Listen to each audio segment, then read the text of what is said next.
శ్రీ మహాగణపతే నమః. శివాయ గురువే నమః. శ్రీమాత్రే నమః.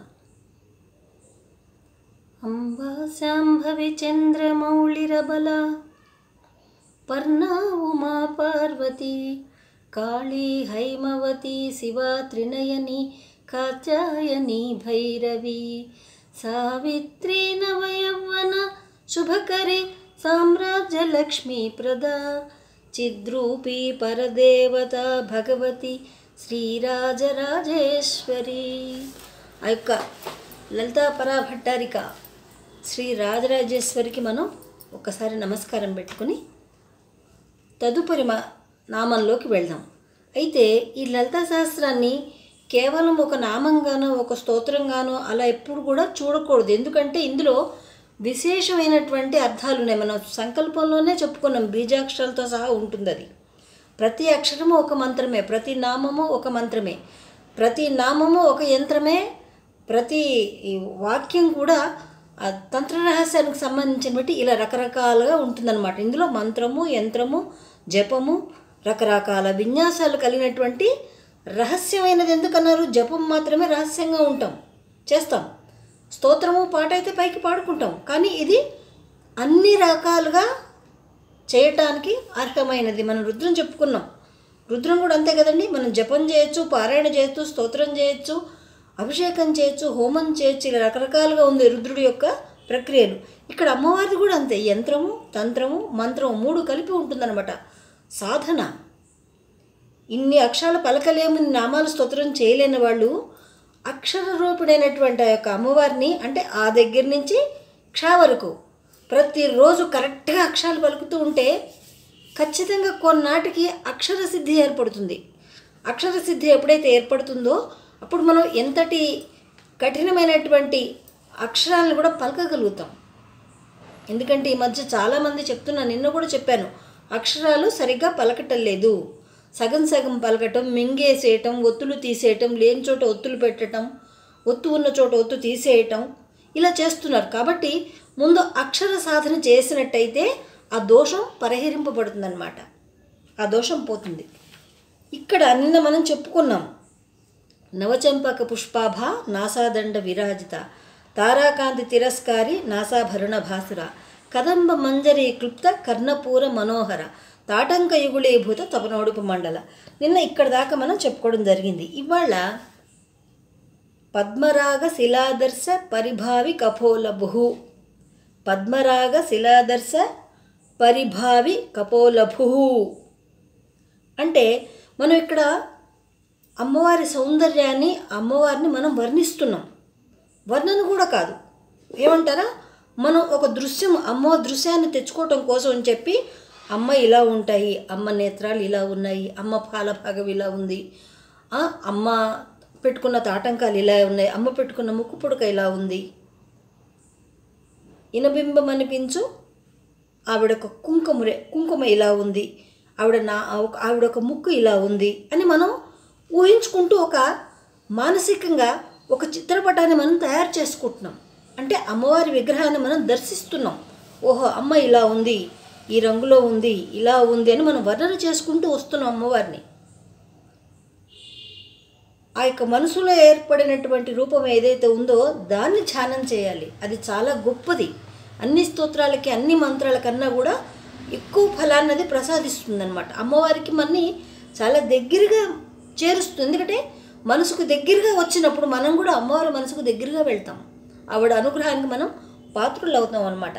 నిన్న చెప్పుకున్న అమ్మవారి ముక్కు పుడక ఎలా ఉంటుంది.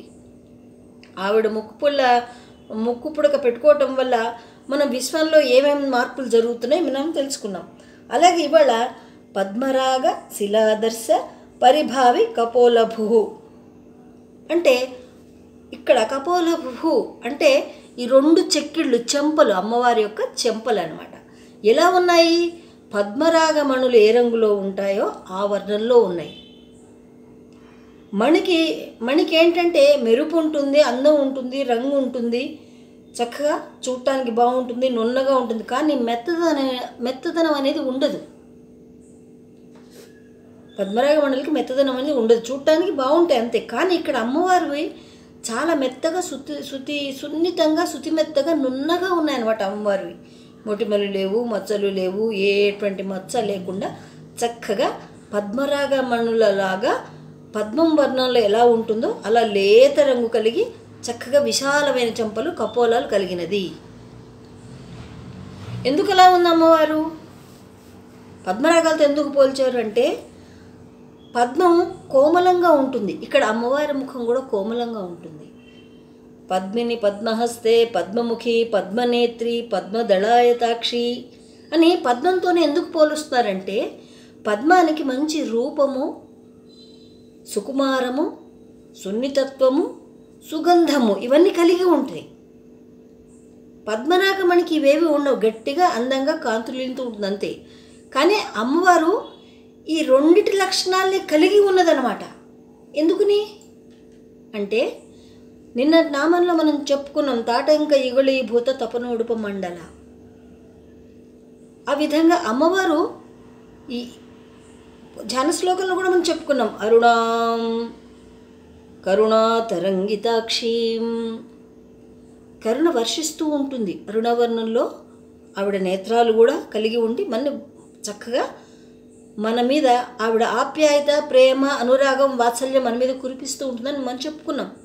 అలాగే ఇప్పుడు ఆవిడ ముఖ బింబం ఏదైతే ఉందో పద్మరాగమణులలాగా ఆవిడ మొత్తం అరుణవర్ణంలోనే ఉంటుంది. పైగా ఈ సూర్యచంద్రులు ఎవరైతే ఉన్నారో వాళ్ళు చెప్తున్నాం విశ్వచక్షులుగా ఉండి వాళ్ళంతా విని చూసొచ్చి చెప్తూ ఉంటారు. ఆవిడ కన్నులు కూడా అంతే. విశ్వంలో జీవరాశులు నా పిల్లలందరూ ఏం చేస్తున్నారని మనం చెప్పుకున్నాం నామంలో. ఈ చివరి నుంచి ఆ చివరి దాకా ఇలా ఇలా చూస్తూ ఉంటుంది కామాక్షి అమ్మవారు అని చెప్పి. అలా చూసి ఇలా ఇలా ఆలకించేటప్పుడు ఈ రంగులన్నీ కాంతులిని అద్దం కన్నా ఇంకా నున్నగా ఉండి పద్మపు రంగులో ఉండి శుతిమెత్తగా ఉండి సువాసనలు కలిగి ఉండి ఈ లోకాలకన్నిటికీ కూడా ఆవిడ యొక్క అరుణవర్ణాన్ని పంచిపెడుతోంది. ఆ ఎరుపుదనాన్ని విశ్వానికి అందిస్తోంది అమ్మవారు. ఎరుపుదనం లేకపోతే విశ్వము లేదు, ప్రాణులు లేవు, ప్రాణము లేవు, పంటలు లేవు, ఏవి ఉండవు. ఎక్కువ మన భూమండలంలో మనకి దగ్గరగా ఉన్నటువంటి ఆదిత్యుడు ఎవరైతే ఉన్నారో సూర్యభగవానుడు, ఆయన ఆ వర్ణాన్ని తీసుకుని పొద్దున పూటే చక్కగా అరుణవర్ణంతో మనకి కావాల్సినవన్నీ కూడా జరుగుతున్నాయి సూర్యుడి ద్వారానే. తెల్లారిందంటే మన మెదడులో ఉన్నటువంటి టైం సెన్స్, జీవగడియారం చక్కగా మనని ఆటోమేటిక్గా మేల్కొల్పుతుంది. చక్కగా రైతులు పొలాలకు వెళ్ళటం, పొలం పనులు చేసుకోవటం, అయ్యగారులు, విప్రులు, పూజారులు వీళ్ళందరూ కూడా చక్కగా గుళ్ళకి వెళ్ళటం, అభిషేకాలు అవి చేసుకోవటం, వ్యాపారస్తులు వ్యాపారానికి సన్నద్ధమై పొద్దున్నే వెళ్ళిపోవటం, చదివే వాళ్ళు ఉంటే అధ్యయనం చేసేవాళ్ళు ఉంటే పొద్దున్నే లేచి చదవటం, కాస్త వ్యాయామాలు అవి ఇవి చేసి దృఢంగా యుద్ధాలకు పోటీకి వెళ్ళేవాళ్ళు ఎక్సర్సైజులు అవి చేసుకోవటం, ఇవన్నీ ఉదయంలోనే జరుగుతాయి. మనకి సూర్యుడు రాకముందే లేలేత ఎరుపు కిరణాలు మనకి కనపడుతూనే ఉంటాయి. అందులో చెప్పుకున్నాం కిందటి నామాల్లో కూడా మనం చాలాసార్లు చెప్పుకున్నాం. ఆ సమయంలో హీరవాయువు విడుదలవుతుంది. హీరవాయువు, హీర అంటే వజ్రము. మనం చెప్పుకున్నాం పద్మరాగ శిలాదర్శ, వజ్రంలో ఒక రకం పద్మరాగమణులు, రంగు వేరుంటుంది, తెల్లగా ఉంటే తెల్లటి వజ్రం అవుతుంది అది. ఆ యొక్క మణికాంతులన్నీ కూడా పుణికిపుచ్చుకుని సూర్యభగవానుడు మనకి అందిస్తున్నాడు. అందుకే ఆ సమయంలో ఏ సంకల్పం చేసినా, పారాయణ చేసినా, జపం చేసినా, పని చేసినా వజ్ర సదృశ్యం అవుతుంది అది ఆ హీరవాయువు ఉండటం వల్ల. ఆ హీరవాయువు ఎక్కడి నుంచి వస్తుంది? అమ్మవారి కపోలాల నుంచే వస్తుంది. కాబట్టి ప్రతి ఒక్కళ్ళు ఏదైనా మంచి పని చేయాలనుకుంటే ఆ సమయంలోనే మొదలు పెట్టండి. చక్కగా అమ్మవారిని తలుచుకుని, గణపతిని తలుచుకుని, సూర్యనారాయణ స్వామికి దండం పెట్టి ఏ పనైనా మొదలు పెట్టండి. మీకు చక్కగా టకటక అయిపోతాయి. ఎప్పుడో పొద్దుకి 10 దాకా లేస్తాం, రాత్రి 1 గంట దాకా మేలుకుంటామంటే అది అసలు నిష్ప్రయోజనం అనమాట. ఏమీ సాధించలేరు అటువంటి వాళ్ళు. ఇప్పుడు ఎవరైనా చూడండి, మీరు చాలా గొప్ప గొప్ప వాళ్ళందరూ కూడా తెల్లారుజామున లేచి పనులు మొదలుపెట్టిన వాళ్ళే ఉంటారు. చూడండి, మిట్ట మధ్యాహ్నం లేచేవాడు ఏ పని సాధించలేడు. వాడికి నీరసము, నిస్సత్వం వచ్చేస్తుంది, ఆకలి తప్ప ఏమీ ఉండదు. నిద్ర ఆ సమయంలో పోవటం అనేది తామస లక్షణం అని చెప్పబడుతుంది. ఎక్కువసేపు మేల్కోవటం కూడా తామస లక్షణం అని చెప్పబడుతుంది. ఖచ్చితంగా 10 నుంచి 4 గంటల వరకు, తెల్లారుజాము 4 గంటలకు నిద్రపోయిన వాళ్ళు ఏ పనులైనా సరే అద్భుతంగా విజయాన్ని చేయడానికి సంసిద్ధంగా ఉంటారు వాళ్ళు. అందులో ఎటువంటి డౌట్ లేనే లేదు. అటువంటి వాయువుల్ని, అటువంటి తేజస్సుని, అటువంటి శక్తిని, అతని సమర్థతని మనకి అందిస్తుంది అమ్మవారి కపోలాలు. పద్మరాగ శిలాదర్శ పరిభావి కపోలపు. ఇంకా అమ్మవారి దగ్గర నుంచి ఆ రుణవర్ణాన్ని తీసుకున్నటువంటి ఆదిత్యుడు రాగానే చక్కగా పుష్పాలన్నీ వికసిస్తాయి. తామర పూలు ముఖ్యంగా సూర్యుడు వస్తేనే వికసిస్తుంది తామర పువ్వు, లేకపోతే అది వికసించదు. తామర పువ్వు దేనికి సంకేతం? అది దేవతా పుష్పం. ఎంత బురదలో ఉన్నా ఎక్కడున్నా తామర పువ్వే. అందరి దేవతల శిరస్సుని అధిరోహించేటువంటి అర్హత ఒక తామర పువ్వుకే ఉంటుంది, కానీ అది బురదలోనే ఉంటుంది. అంటే అంత పవిత్రమైనది ఆ పుష్పం. అది సూర్యుడి నుంచి వచ్చేటువంటి కిరణాలని అది గ్రహించి అప్పుడు అది విచ్చుకుంటుంది అనమాట. మిగతా పూలన్నీ సూర్యుడు వచ్చినా రాకపోయినా కాస్త వెనుకో ముందో అవి మెల్లగా వికసిస్తాయి, కానీ తామర పువ్వు మాత్రం అస్సలు వికసించదు. సూర్యుడు వస్తేనే అది వికసిస్తుంది, లేకపోతే వికసించదు. సూర్యుడు వెళ్ళిపోయిన తర్వాత ఆటోమేటిక్గా ముడుచుకుపోతుంది. తామర పువ్వు ఎందుకు అంత శ్రేష్టమైందనంటే అది ఎప్పుడు జీవంతో ఉంటుంది. ఎన్నిసార్లు ముడుచుకుని ఎన్నిసార్లు విప్పారినా అది జీవంతో ఉంటుంది. మనం కోసి తెచ్చినప్పుడు మాత్రం అది కనీసం కొన్ని గంటలు, ఒకరోజు మాత్రం జీవాన్ని కలిగి ఉంటుంది. ప్రాణశక్తి ఎక్కువ కలిగి ఉన్నది తామర పువ్వే. మిగతా పూలు తొందరగా వడిలిపోతే తామర పువ్వు తొందరగా వడలదు. వదిలినప్పటికీ లోపల ఉండేటువంటి దాని బడ్ అనేది లోపల ఉంటుంది చూసారా, అది ఎక్కువ జీవశక్తిని కలిగి ఉంటుందన్నమాట. దాంట్లోంచి శక్తి విరజిమ్ముతూ ఉంటుంది. పుప్పొడి కూడా అత్యధికంగా ఉంటుంది. దాంట్లోనే లక్ష్మీ ఆసీనురాలు ఉంటుంది, గణపతి ఉంటాడు, సరస్వతి ఉంటాడు, అమ్మవారు అందరూ ఉంటారు, విష్ణుమూర్తి ఉంటారు, అందరూ ఉంటారు. ఇక్కడ పద్మం దేనికి సంకేతం? హృదయ పద్మము, సహస్రారము, మన హృదయానికి సంకేతం అది. మనం కూడా సూర్యుడు రాకముందు లేచి మన కాలకృత్యాలు తీసుకుని అరుణవర్ణంలో సూర్యుడు వచ్చే సమయానికి మనం బయటకు వచ్చేసి కనుక ఆయన్ని చూసి ఒకసారి నమస్కారం పెట్టుకుని సంధ్య నిత్యానుష్ఠానం ఏవైతే అవన్నీ కూడా చేసుకున్నట్టయితే మనం ఎక్కువ జీవశక్తిని గ్రహించగలుగుతాం. తామర పువ్వు ఏ విధంగా అయితే గ్రహిస్తుందో ఆ సమయంలో మన హృదయ పద్మం కూడా గ్రహించగలుగుతుంది. మన సహస్రారం కూడా ఎక్కువ విప్పారి ఉంటుంది సంకేతాలను తీసుకోవడానికి. విశ్వంలో అనేకమైన సంకేతాలు ఉంటాయి. అవి దేవతా సంకేతాలు కావచ్చు, దుష్టమైనవి కావచ్చు, చెడువైనవి కావచ్చు. సమయాన్ని బట్టి అవి ప్రవర్తిస్తూ ఉంటాయి. అర్ధరాత్రి లేచి తిరిగే వాళ్ళకి ఏమొస్తుందంటే అన్నీ నెగిటివ్ ఫోర్స్ ఎక్కువ తీసుకుంటుంది ఆ సమయంలో మెదడు. అది ఉదయాన్నే పొద్దున్నే శుభ్రంగా స్నానం చేసి సూర్యుడిగా నమస్కారం పెట్టి అక్కడ నిలబడ్డాం అనుకోండి, పాజిటివ్నెస్ తీసుకుంటుంది. అంటే ప్రతిదీ సక్సెస్ రేట్ ఎక్కువ ఉంటుంది, విజయం ఎక్కువ ఉంటుంది, శాంతం ఎక్కువ ఉంటుంది. నువ్వు తపస్సు చేస్తే నీకు ఆ తపఫలం తొందరగా సిద్ధిస్తుంది ఆ సమయంలో. కాబట్టి ఇక్కడ తామర పువ్వుని సంకేతంగా ఉపయోగించారు మనకి. మనం కూడా మన హృదయం కూడా తామర పువ్వులాగా ఉండాలి. హృదయ పద్మం వికసించినప్పుడు మాత్రమే అందులో పరమాత్మ ఆసీనుడవుతాడు, లేదా అమ్మవారు ఆసీనురాలు అవుతుంది. మనం తీసుకున్న మంత్రం కానీ, జపం కానీ, నామం కానీ, స్తోత్రం కానీ ఆ సమయంలో పఠించినట్టయితే తొందరగా మనకి సిద్ధి కలుగుతుంది. దాని తాలూకు ఫలితం మనకి లభిస్తుంది. మనకి కాకుండా ఆ సమయంలో చేసే వాళ్ళకి 7 తరాల వాళ్ళకి అది పాస్ అవుతూ ఉంటుంది ఆ యొక్క సిద్ధి. అందుకే కొందరు వంశాల్లో చూడండి, ఆ వంశం పూజ పునస్కారాలు చేయనప్పటికీ కూడా వాళ్ళలో ఒక మంచి వర్చస్సు, దేవత వర్చస్సు ఉంటుంది. అది ఎక్కడి నుంచి వచ్చిందంటారంటే వాళ్ళ పూర్వీకులు ఎవరో సాధన చేసి ఉండవచ్చు, మంత్ర సాధన చేసి ఉండవచ్చు, అనుష్ఠానం చేసి ఉండవచ్చు. వాళ్ళ ఫలం వీళ్ళకి కూడా అందింది. ఎందుకంటే వాళ్ళ జీన్స్ వీళ్ళల్లో ఉంటాయి కదండి. కాబట్టి అది గ్రహించుకుంటారు అన్నమాట వీళ్ళు. కాబట్టి ప్రతి ఒక్కళ్ళు కూడా ఆ సమయంలో లేచి మనం సూర్యుడికి అభిముఖంగా నిలబడి నమస్కారం పెట్టడానికి సిద్ధంగా ఉండే ప్రయత్నం మనం చేద్దాం. సూర్యుడు వస్తున్నాడు అరుణవర్ణంలోకి అని అంటే దగ్గర మనకి 5-5:30 కల్లా సూర్యుడు అరుణవర్ణంలోకి వచ్చేసి మనకి కనిపిస్తూ ఉంటాడు ఆ సమయంలో. అంటే మనం ఒక గంట ముందు లేచి మనం సంసిద్ధం అవ్వాలంటే శుభ్రంగా శుచిగా స్నానం అది చేసుకుని చక్కగా బొట్ట విభూతి ఏవో పెట్టుకుని సూర్యుడికి ఎదురుగా ఆ సమయంలో మనం నిలబడినట్టయితే మనకి విపరీతమైన శక్తి లభిస్తుంది. ఆ శక్తికి అసలు కొలవలేదంటే చెప్పే వజ్రతుల్యమైనటువంటిది అది. హీరవాయువు, ఆ హీరవాయువు లంగ్స్ని గట్టిపరుస్తుంది, ఎముకల్ని గట్టిపరుస్తుంది, రక్తాన్ని శుద్ధి చేస్తుంది, మంచి ఆలోచనలు ఇస్తుంది, బీపీ రేజ్ అవ్వకుండా చూస్తుంది. ఎన్నో రకాల ప్రయోజనాలు ఉన్నాయి. దానివల్ల జ్ఞాపకశక్తి పెంచుతుంది. ఇలా కొందరికి సాధన ద్వారా కొన్ని రహస్యాలు కూడా తెలుస్తాయి, దేవరహస్యాలు కూడా తెలుస్తాయి ఆ సమయంలో సాధన చేసిన వాళ్ళకి. కాబట్టి అమ్మవారి కపోలాలు అందుకే అలా ఎర్రగా ఉన్నాయి, మణులలాగా ఉన్నాయి, పద్మరాగ మణులలాగా ఉండి శుతిమెత్తగా ఉండి సువాసనలు చల్లుతూ ఉంటాయి. ఆ ముఖం అంటే పరమేశ్వరుడికి చాలా ఇష్టం. నిన్న మనం కూడా చెప్పుకున్నాం. ఎక్కువ భాగం ముఖంలో ఉండేది చెంపలే కదండి ఎవరికైనా. ఆ చెంపలంటే ఆ యొక్క పరమాత్మకి చాలా ఇష్టం. కానీ అమ్మవారికి ముఖానికి ఇక్కడ ఒక విశేషమైనటువంటి లక్షణం ఉంది. ఏమిటది అంటే అమ్మవారి ముఖం గుండ్రంగా ఉంటుంది, పూర్ణచంద్ర బింబానన. ఈ కనుకొసల లేఖ నుంచి కింద ఎంత ఉందో పైన కూడా అంతే ఉంటుంది. ఇది అమ్మవారి యొక్క విశిష్టత అనమాట. మిగతా ఎవరికి అలా ఉండదు. హస్త సాముద్రికంలో ఒక ఇదనమాట. అది నవవిద్రుమ బింబశ్రీ ఞక్కారి రథనచ్చద. నవవిద్రుమ బింబశ్రీ ఞక్కారి రచ్చద. అప్పుడే చక్కగా పక్వానికి వచ్చినటువంటి పగడం ఏదైతే ఉంటుందో అమ్మవారి పై పెదవి అలా ఉంటుందన్నమాట. పగడంలాగా చిన్నగా గుండ్రగా బుజ్జిగా ఉంటుంది. చూడంగానే చాలా అందంగా ఉంటుంది. నవవిద్రుమ బింబశ్రీ ఞక్కారి రచ్చద. కింద పెదవేమో దొండపండులా బాగా ఎర్రగా కొంచెం పెద్దగా ఉంటుంది, మెత్తగా సున్నితంగా ఉంటుంది. ఎందుకని అమ్మవారంతా అరుణవర్ణం ఆవిడదంతా కూడా. అరుణం కరుణం అని చెప్పుకున్నాం కదా. ఆవిడకి అరుణవర్ణంలోంచి ఆవిడ ఉద్భవించింది. ఈ అరుణవర్ణాన్ని లోకానికి అంతటి కూడా అందజేస్తోంది.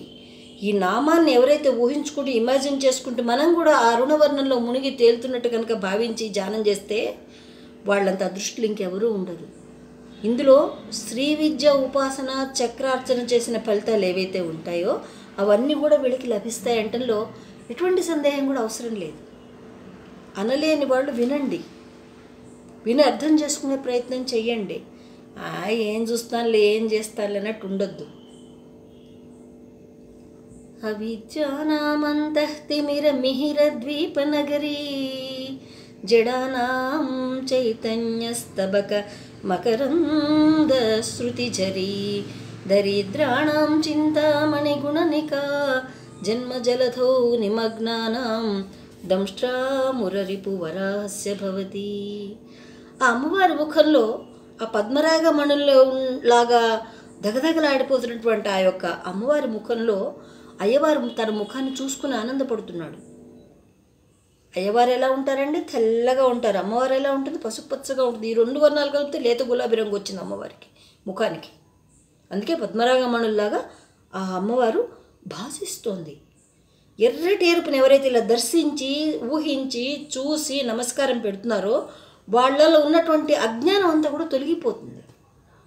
విద్య అంటే శ్రీ విద్యే, పరావిద్య, ఆత్మవిద్య, అసలైన విద్యలు అవి. మిగతా విద్యలన్నీ కూడా పొట్టుకూటికి సంబంధించినవి. అవి ఎవరైనా చదువుతారు, ఎవరైనా సాధన చేస్తారు, ఎవరైనా సంపాదించుకుంటారు. పెద్ద గొప్ప విషయం కాదు.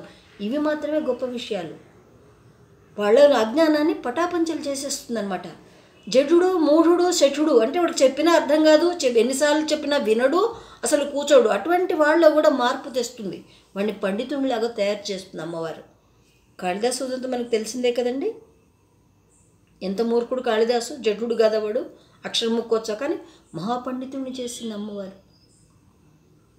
అలాగే విష్ణుమూర్తి భూమిలో ఇరుక్కుపోయినటువంటి ఆ యొక్క సముద్రంలో ఇరుక్కుపోయినటువంటి భూమాతని తన దంతంతో ఏ విధంగా అవలీలుగా పైకి తెచ్చాడో అలాగే అమ్మవారు కూడా మన చుట్టూ ఉన్నటువంటి బాహ్య ప్రపంచంలో ఉన్నటువంటి మన నెగిటివ్ ఫోర్స్లు ఏవైతే ఉంటాయో, కష్టాలు, ఇబ్బందులు, దరిద్రాలు ఏవైనా ఉండండి, రోగాలు, వాటిలన్నింటినీ పారద్రోలి అవలీలగా మన చక్కగా పైకి లేపేస్తుంది వాటిల్లో నుంచి. ఇప్పుడు అమ్మవారి నామాన్ని మనం ఈ విధంగా చూసినప్పుడు, ఊహించినప్పుడు అరుణవర్ణం, చక్కగా ఆవిడ పై పెదవి అరుణవర్ణం కలిగి పగడంలాగా ఉన్నది. కింద పెదవి దొండపండు ఎర్రటి ఎరుపు ఉంటుంది. బాగా పండిన దొండపండు చాలా ఎరుపు రంగు ఉంటుంది అనమాట. అటువంటి ఎరుపుదనం కలిగి కింద పెదవి కొంచెం పెద్దగా ఉండి కొంచెం మందంగా ఉండి పై పెదవి చిన్నగా ఉంటే అది సాముద్రిక లక్షణంలో చాలా ఉత్తమ లక్షణం చెప్పబడుతుంది. వాళ్ళకి జాలి, దయ, కరుణ ఇవన్నీ ఎక్కువ ఉంటాయి. విద్య ఎక్కువ వస్తుంది. వాళ్ళు చాలా శాంతంగా ఉంటారు. వాళ్ళు ఇవన్నీ కూడా పద్మిని జాతి స్త్రీ యొక్క లక్షణాలు. అమ్మవారు పద్మిని జాతే కదండి. మరి పద్మం అంటేనే ఆవిడ, అసలు పద్మముఖి అంటే ఆవిడే, పద్మనేత్ర ఆవిడే, పద్మహస్త ఆవిడే, పద్మపాద ఆవిడ, అన్నీ ఆవిడవే. కాబట్టి ఈ నామాన్ని మనం ఎన్నిసార్లన్నా తలుచుకోవచ్చు, ఎన్నిసార్లన్నా చేయొచ్చు. పదే పదే తలుచుకుంటూ మనం ధ్యానం చేస్తూ ఉంటే మన అజ్ఞానం ఏదైతే ఉంటుందో అది అంతా పటాపంచలైపోతుంది. ఇందులో సందేహమే లేదనమాట. పద్మరాగశిలాదర్శ పరిభావికపోలభుః నవవిద్రుమబింబశ్రీ న్యక్కారి రథనచ్చద. అమ్మవారు కనుక రథనచ్చద అంటే ఇక్కడ శుద్ధ విద్యాంకురాకార ద్విజపంక్తి ద్వయోజ్వల కర్పూర వీటికామోద సమాకర్షద్దిగంతర నవవిద్రుమ బింబశ్రీ న్యక్కారి రథనచ్చద.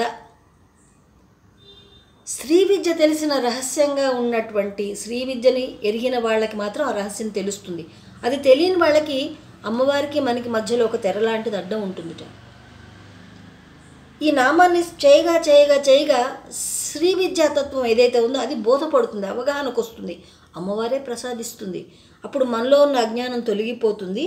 ఇందులో ఉన్నటువంటి రహస్యం ఏదైతే ఉందో, తాత్వికత ఏదైతే ఉందో అది మనకి ఈజీగా అర్థమవుతుంది అనమాట. ఆ మూర్ఖత్వపు తెర తొలగాలంటే అమ్మవారి యొక్క నవవిద్రుమ బింబశ్రీ న్యక్కారి రథనచ్చద ఈ నామాన్ని మనం పఠిస్తూ ఉంటే మన అజ్ఞానం పటాపంచలైపోతుంది అనమాట. ఎందుకంటే అమ్మవారిలో సకల కళలు, సకల ఐశ్వర్యాలు, సకల వేదాలన్నీ ఆమె స్వరూపమే. వేదం ఎప్పుడు కూడా మనకి శృతులు కానీ స్మృతులు కానీ వేదం కానీ మనకి నోటి ద్వారానే, ముఖతః స్వరం ద్వారానే వస్తుంది. స్వరం బయటికి రావాలంటే ముందు నోరు ఓపెన్ అవ్వాలి కదండి. అది ఇట్లా మూసుకుంది అనుకోండి, ఏం రాదు, ఏం వినపడదు, ఏం కనపడదు, ఏం తెలియదు, ఏం అర్థం కాదు,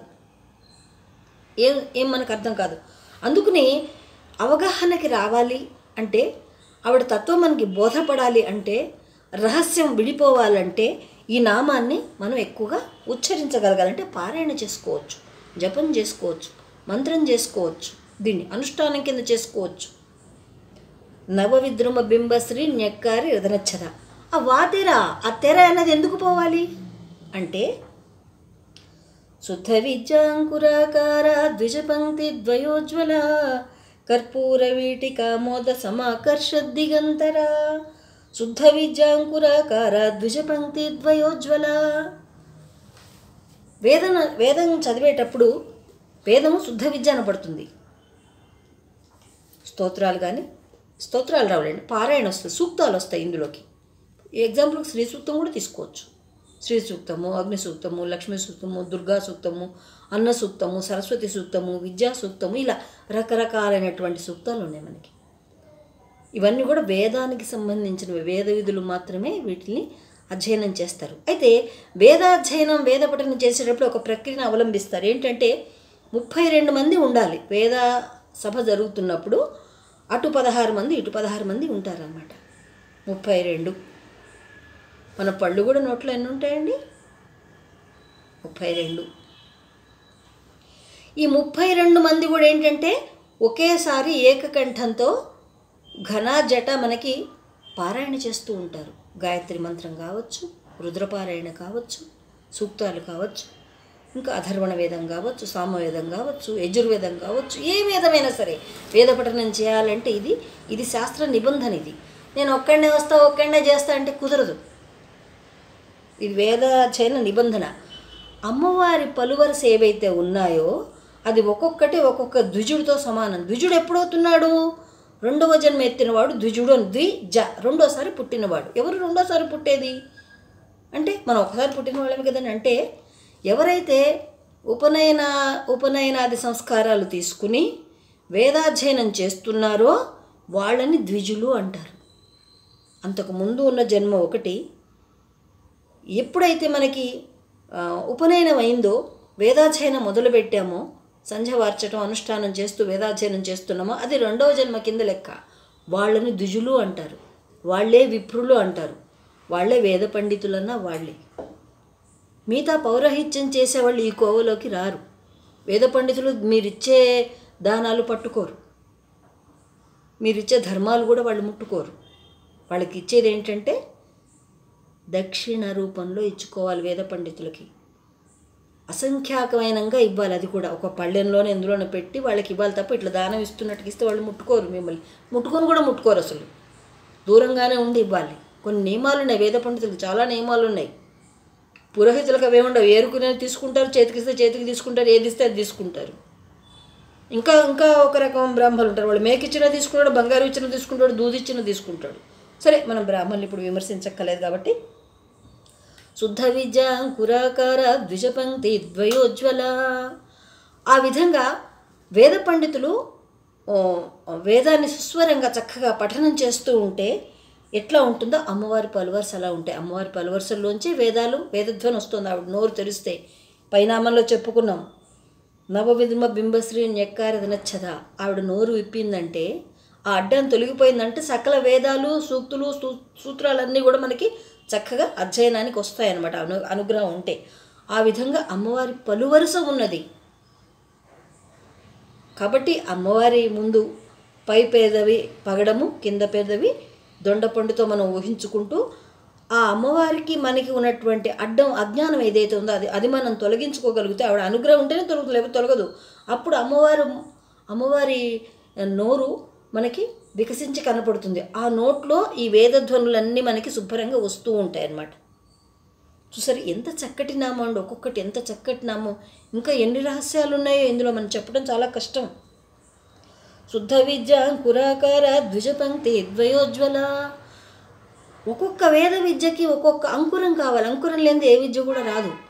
వేద విద్యలు ఎప్పుడు ముఖతనే ఉంటాయి, గురుముఖతనే రావాలి తప్ప పుస్తకాలు తీసుకుని సెల్ ఫోన్లో విని దాంట్లో విని దీంట్లో విని వచ్చేవి కాదు ఎప్పుడు కూడా. ఎందుకంటే వేద విద్యలు గురుముఖతనే వస్తాయి కాబట్టి మొట్టమొదటి అంకురం, మొదటి అక్షరం పలకాలన్నా సరే ఆ అమ్మవారి యొక్క దంతం నుంచే రావాలి ఏదొచ్చినా సరే. మామూలుగా మనం చదువుకుంటూ వెళ్ళిపోతాం. ఇప్పుడు ఉదాహరణకి మీకు చెప్తాను నేను, శ్రీ సూక్తం ఉంది, మనం అయితే ఎలా చదువుతాం? హిరణ్యవర్ణం హరిణిం సువర్ణ రజిత సృజాం ఇట్లా మనం చదువుతాం.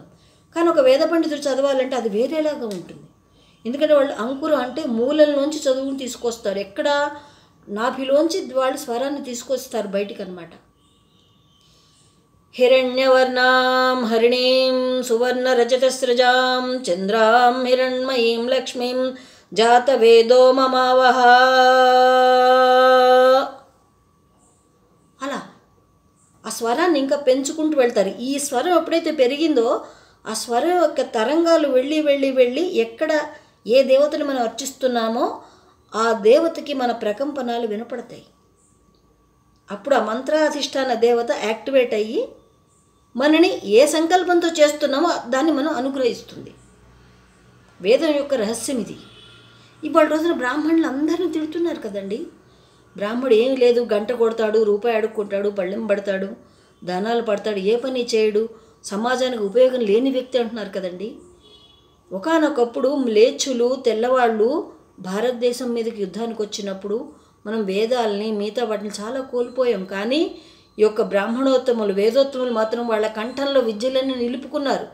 ఆహారం తిన్నారో లేదో, అడుక్కునే తిన్నారో, భిక్షాటం చేసి తిన్నారో, ఎలా తిన్నారో ఎలా బతికారో వాళ్ళకే తెలుసు. పాపం కట్టుబట్టలు లేకుండా కూడా బతికిన వాళ్ళు చాలామంది ఉన్నారు. కానీ సకల విద్యల్ని వాళ్ళ మెమరీలో ఆపుకుని కంఠంలో ఆపుకున్నారు. లేకపోతే మనకి ఇవాళ రోజు అసలు ఏ విద్య ఉండేది కాదు. అసలు అచ్చంగా ABCDF ఇంతవరకే నేర్చుకునేవాడు. అంతకుమించి మనకి జ్ఞానం వచ్చేది కాదు. పరాజ్ఞానం ఏదైతుందో అది వచ్చేది కాదు. మనకి శ్రీ విద్యతత్వం మనకి తెలిసేది కాదు. వేద రహస్యాలు ఏవి తెలిసేవి కాదు. అసలు వేదం అనేది ఒకటి ఉందని కూడా మన తరాల వాళ్ళకి తెలిసేది కాదు. వాళ్ళు ఆ విధంగా ముఖతః మనకు అందిస్తున్నారు కాబట్టి మనకి ఇవాళ రోజు మనం ఈ విధంగా ఉన్నాం. వేదమైన అపౌరుషేయం అని చెప్పబడుతోంది. ఎవరూ రాయలేదు, ఎవరూ చెప్పలేదు. సాక్షాత్తు భగవంతుడి నోటి నుంచే వచ్చాయి ఇవన్నీ కూడా, పరమాత్మ నోటి నుంచే వచ్చాయి. వేదాలన్నీ అపౌరుషేయాలని చెప్పబడతాయి. అందుకే శుద్ధ విద్యాంకురాకార ద్విజపంక్తి ద్వయోజ్వల కర్పూర వీటికామోద సమాకర్షద్దిగంతరా. ఇంకా అమ్మవారు వేసే తాంబూలం ఎటువంటిదండి అసలు? కర్పూర వీటి, చక్కగా పచ్చకర్పూరము, లేత తమలపాకులు, సున్నము, కాసు, యాలుక్కాయి, జవ్వాది, కుంకుమ పువ్వు, లవంగము, వక్క, బంగారపు రజను ఇవన్నీ వేసి అమ్మవారు తాంబూల చర్వణం అంటారు. ఇప్పట్లాగా కిళ్ళి వేసుకుని పరాపరాణాలు పుచిక్కన ఎక్కడ పడితే అక్కడ ఉమ్మేయటాలు కాదు. తాంబూల చర్వణం చక్కగా అది పెట్టుకుని నవ్వులుతూ ఉంటే ఆ అమ్మవారి నోట్లో వచ్చినటువంటి అరుణవర్ణం కాంతి, అది కూడా సువాసనతో కూడినటువంటి అరుణవర్ణపు కాంతి. సమాకర్ష దిగంతర. ఇన్ని దిక్కులకి కూడా ఆ గుమగుమలు వ్యాపిస్తున్నాయట, ఆ వెలుతురులు విజజిమ్ముతున్నాయట. చూసారా, అమ్మవారు నవిలిన వాసన, అమ్మవారి యొక్క ఆ ఎర్రదనపు కిరణాలు, అక్కడి నుంచి కూడా నోట్లోంచి కూడా మనకి ఎర్రటి పలువరస వస్తూనే ఉంది. కర్పూర వీటికామోద సమాకర్ష దిగంతర. ఇక్కడ ఎరుపు అనేది సృష్టికి ఎంత అవసరం అని చెప్పండి. అసలు ఎంత సంకేతం అని చెప్పబడుతోంది, ఎంత సూక్ష్మంగా మనకి అమ్మవారు ఒక సంకేత వర్ణాన్ని మనకి పంపిస్తోంది. ఆ ఎరుపు వర్ణం కలిగి అమ్మవారు తాంబూల చర్వణం చేస్తుంది. ప్రతి స్త్రీ కూడా పెళ్ళైన తర్వాత భార్యాభర్తలు ఇద్దరూ ఖచ్చితంగా తాంబూలం వేసుకోవాలి. కిళ్ళి కాదండి, మసాలాలు వేసిన కిళ్ళీలు, జరదా వేసిన కిళ్ళీలు, గుట్టా వేసిన కిళ్ళీలు కాదు. వాటి వల్ల క్యాన్సర్లు, రోగాలు వస్తాయి. ఇటువంటి తాంబూలం, ఇందాక చెప్పిన తాంబూలాన్ని కనుక మనం తీసుకున్నట్టయితే మనకి దీర్ఘాయుష్ కలుగుతుంది, ఎముకలు పటుత్వంగా ఉంటాయి, జీర్ణశక్తి పెరుగుతుంది, వర్చస్సు పెరుగుతుంది, దానివల్ల ఐకమత్యం పెరుగుతుంది, భార్యాభర్తలకు అన్యోన్యత కలుగుతుంది అన్నమాట ఆ తాంబూల చర్వణం వల్ల. అటువంటి తాంబూలం ప్రతి గృహిణి కూడా వేసుకు తినాలి, ప్రతి సువాసిని వేసుకు తినాలి. ఇప్పుడు ఎవరు తాంబూలం కూడా వేసుకోవట్లా, బబుల్ గమ్మో, చూయింగ్ గమ్మో అలాంటివి నవ్వులుతున్నారు. వాటి వల్ల చాలా హానికారకం అన్నమాట అది. కర్పూర వీటికామోద సమాకర్ష దిగంతర. అన్ని దిగాంతాలకి కూడా ఆకర్షింపబడుతున్నాయి అన్నమాట ఆవిడ ఎరుపు వర్ణానికి, ఆవిడ సువాసనలకి. అటువంటి అమ్మవారిని మనం ఒక్కసారి ధ్యానం చేసుకుందామండి. చూసారా, పద్మరాగ శిలాదర్శ పరిభావిక పోలపు నవ విద్రుమ బింబశ్రీ న్యక్కార్యదనచ్చద శుద్ధ విద్యాంకురాకార ద్విజపంక్తి ద్వయోజ్వల కర్పూర వీటికామోద సమాకర్ష దిగంతర.